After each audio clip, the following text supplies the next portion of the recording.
Hello दोस्तों, मैं हूं जावेद दानिश और आज का टॉपिक है हमारा कोरोना वायरस के इफ़ेक्ट्स जो इंडिया में हाल में ही हो रहे हैं, जिसमें कॉम्युनल रंग बहुत ज़्यादा ही ले लिया है। तो अभी हमें हाल में ही चर्चा में बहुत ज़्यादा आया है कि एक दूसरे को कोई ना कोई ब्लेम कर रहा है। जैसे ऑस्ट्रेलिया ब्लेम कर रहा है चाइना को, चाइना ब्लेम कर रहा है ऑस्ट्रेलिया को, America China, China America, American African को कर रहे हैं, अफ्रीकन कर रहे हैं दूसरे समुदाय को। वैसे ही इंडिया में हिंदू मुसलमान को और चाइनीज़ को कर रहे हैं, वियतनाम में चाइनीज़ को कर रहे हैं, उन लोगों पर बैन लग गए हैं। इस तरीके से बहुत सारे बैन हम लोगों को इस लॉकडाउन में, इस कोरोना वायरस महामारी में देखने को मिला है।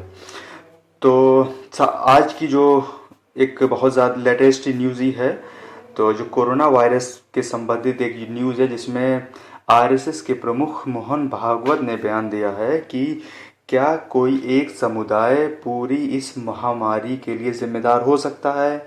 जवाब है नहीं।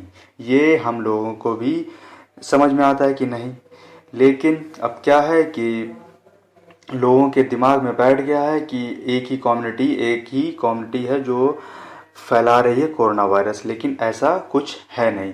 तो इसलिए मोहन भागवत ने बयान दिया है कि एक ही कम्युनिटी को आप ब्लेम ना करिए, जिसने ये किया है उसे आप कहिए, जो इसके लिए रिस्पॉन्सिबल हुआ है तो उससे आप कह सकते हैं। उसके बाद ही उन्होंने और भी तथ्य सामने रखे हैं। जो महाराष्ट्र में 2 संतों की हत्या हुई है, उनके बारे में भी उन्होंने कहा है कि ये बहुत निंदनीय अपराध है और महाराष्ट्र गवर्नमेंट को एक्शन लेना चाहिए। इस जो हुआ है, ये प्रोसेस हुआ है जो महाराष्ट्र में, उसके खिलाफ एक्शन लेना चाहिए। और साथ ही साथ में उन्होंने बहुत सारे उपाय भी दिए हैं कि हम लोगों को जो विदेशी आइटम हैं उन सबको त्याग करना चाहिए, स्वदेशी आइटम को अपनाना चाहिए, जिससे हमारी देश की फाइनेंशियल वृद्धि हो सके, हमारे देश की इकोनॉमिक वृद्धि हो सके।